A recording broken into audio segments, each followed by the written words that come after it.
আমরা সরাসরি কৃষকের কাছে পাই না, আমরা কয়েক হাত বদলে আমরা পাই।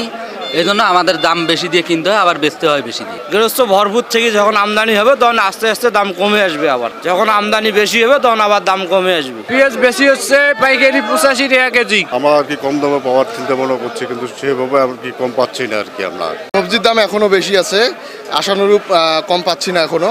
তাও আগে পাতাকপি বিক্রি করছিলাম 45-50, এটা 7-8 দিন মানে সপ্তাহখানিক ব্যবধানে এখন আজকে বিক্রি করছে 35-38।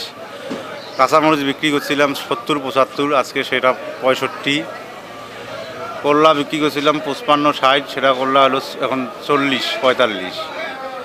তারপরে সিম ছিল 90-95, এখন তা 75-80 বিক্রি করছি। মানে এখনো ওইভাবে এখনো আমদানি হয়নি, এখনো গৃহস্থের ওইখান থেকে এখনো মানে আসে নেই।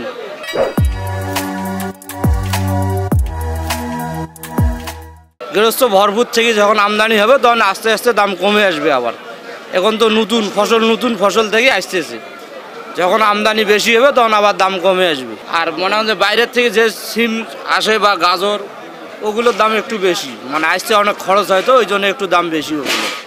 আর স্থানীয় সবজির দাম একটু আস্তে আস্তে কমতেছে। পেঁয়াজ বেশি হচ্ছে পাইকারি 85 টাকা কেজি, আদা বেশি হচ্ছে 110-100, কাঁচামরিচ বেশি হচ্ছে 70 টাকা কেজি, রসুন বেশি হচ্ছে 220-260। আর কি সবজির দাম আমরা আর কি কম দামে পাওয়ার চিন্তা ভাবনা করছি, কিন্তু সেভাবে আর কি কম পাচ্ছি না আর কি। আমরা মানে বাজার দর একটু বেশি আর কি। সবজির দাম এখনো বেশি আছে, আশানুরূপ কম পাচ্ছি না এখনো। শীতকাল পড়ছে, তারপরেও আমরা কম পাচ্ছি না, দাম এখনো ঊর্ধ্বগতি। আমরা সরাসরি কৃষকের কাছে পাই না, আমরা কয়েক হাত বদলে আমরা পাই। এজন্য আমাদের দাম বেশি দিয়ে কিনতে হয়, আবার বেচতে হয় বেশি দিয়ে।